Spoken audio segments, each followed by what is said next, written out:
Hey there friends, I'm back again with a new tutorial video. In this video, I will teach you how to insert special characters or symbols in Word. First, you need to open your Microsoft Word document. At the top of your screen, you'll see a tab labeled Insert.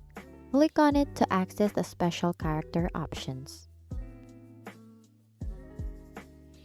Now, within the Insert tab, you'll notice various options. Look for the one that says Symbol. Click on it.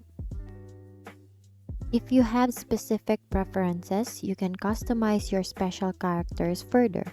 Click on More Symbols to explore additional options like different fonts, subsets, and symbols that aren't displayed in the main menu.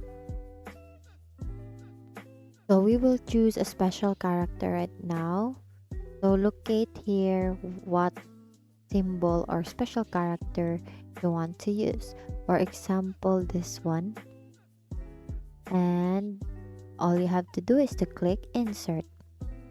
So close, and then it is already added to your document.